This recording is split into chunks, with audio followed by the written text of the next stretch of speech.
Hey y'all, it's Crystal, owner of Love My Reality. I wanted to get on here and talk about 5 things that I've learned being in the fashion industry and being a fashion designer while we're building our brand. I will be looking down at my phone periodically just because I have my notes and I want to make sure I hit all my topics. The first thing that I learned was that most people, whether you're reaching out to someone for marketing, ads, improving your sales, managing your website, mostly everybody that I've come in contact with claims to be an expert. They're all an expert in their field. And there are a lot of people out there who will take advantage of you.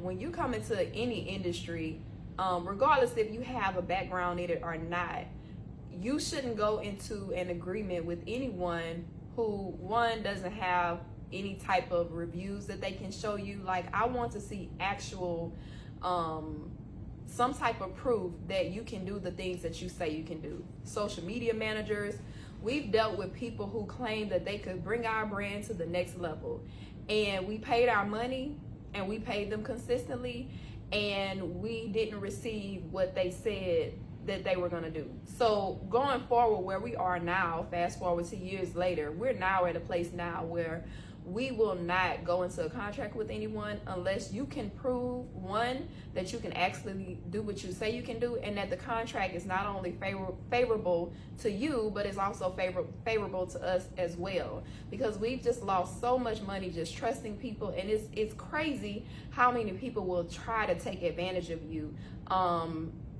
And they get their money up front, and then you stuck on the back end, and you looking like, well, wow, you didn't do anything that you said you were gonna do. Like, you know, time and time again, this happened to us. So now we're at a place now where we're just like, look, you know, it takes me a while to get to a place where I will actually enter an agreement with somebody. Like, I'll do a trial phase first because I'm just over giving people money and they mess over us. So do your due diligence with whatever that is, whether it's a social media manager, someone in marketing to help you come up with strategies to move to the next level.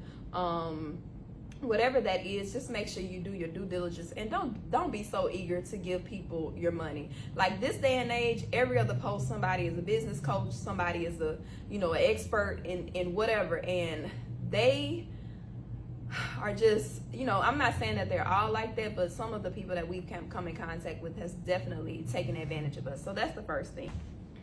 Number 2, not everyone will love your designs, and that is okay.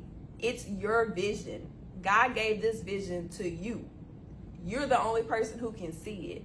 So many times I've created pieces, and some of the advice is solicited. Like, sometimes I'll ask friends and family, like, hey, what do you think of this, this, and this? And sometimes I don't.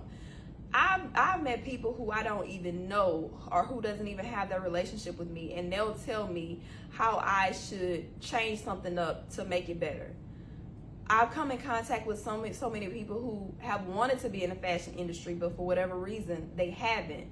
And they will come in and try to tell you what you should be making and begin to cloud your vision. So for me, I have to make sure that I keep all of that out of my ears. Now I get to a point now where I design the pieces, and even like for New York Fashion Week, I didn't show anybody that collection until like the very last minute, just because I didn't want my vision to be clouded. So that's the second thing I learned. It is okay if everybody doesn't like your designs. Your tribe is your tribe. And the people who love our designs, they love our designs, they love the quality, they love everything about our brand, and they come back and shop with us over and over and over again. So just be okay with not everybody liking the pieces that you make. The third thing that I learned, manufacturers won't always see your vision. I cannot tell y'all how many times I have sent designs to my manufacturer and told them exactly what I want, and they tell me, well, we can't do that like that. You need to do this, this, and this. At this point, it's your design. So just be okay with being forceful, right? It's okay, and I don't even want to say forceful. It's okay to be assertive. It's your brand. Again, it's your brand, your design, your vision. And so don't allow your manufacturers to bully you into doing something that you don't want to do. When we first started off, we were bullied into manufacturing some pieces that we didn't really want to do. And now fast forward, we still have those pieces. And I never wanted to do those things. And the manufacturer was just like, well, I think that y'all should do this, this, and this. You know, this was actually a manufacturer who was here in the U.S.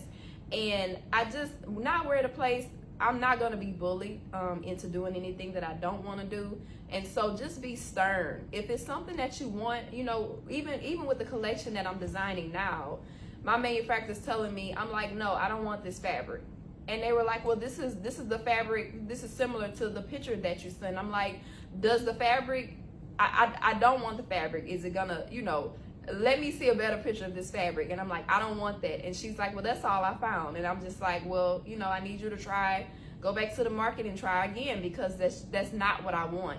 And so I think that that's why we've been able to just create these beautiful pieces, because I just don't waver in the things that I want, and I don't allow my manufacturer to tell me what they're gonna do.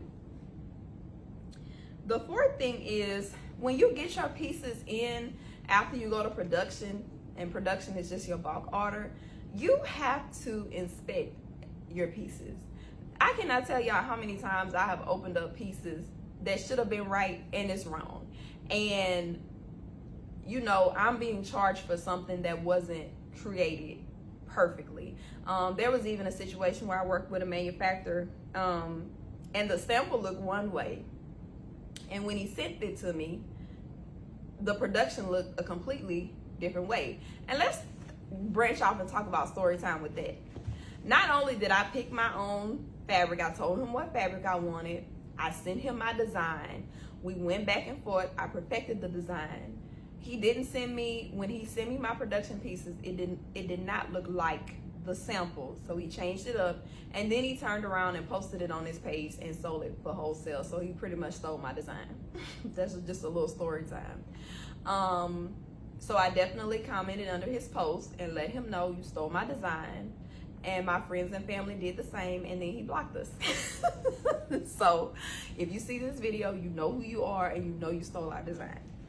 Number 5, always choose a manufacturer who specializes in whatever type of style you're trying to create. If you're doing gowns, evening gowns, you should not go to a manufacturer who focuses on denim, because this is one thing that I've learned about these manufacturers. They may not specialize in something, but they'll sure try for the right amount of money. They'll tell you, oh yeah, we can do X, Y, and Z, and then you pay money for these samples, because they're not giving you any samples for free. So you pay money for a sample, and you get it, and you just waste it, however much you pay for that sample, and they're like, you know, they done got the money for the sample, and they're like, okay, well, when are we starting production? So always, like, whenever I choose manufacturers, I have several manufacturers, and each of my manufacturers specialize in something different. If they don't specialize in whatever I'm trying to create, I do not go to them. So those are just 5 things that I have learned just being a fashion designer. I'm sure I could think of several more, but those are just some of the tips. So I guess I'm just trying to let y'all know, like, you know, the pieces that you see online, it's a process to get there, y'all. And when I tell you this is on-the-job training for me, this is on-the-job training. I didn't start off with a background in fashion.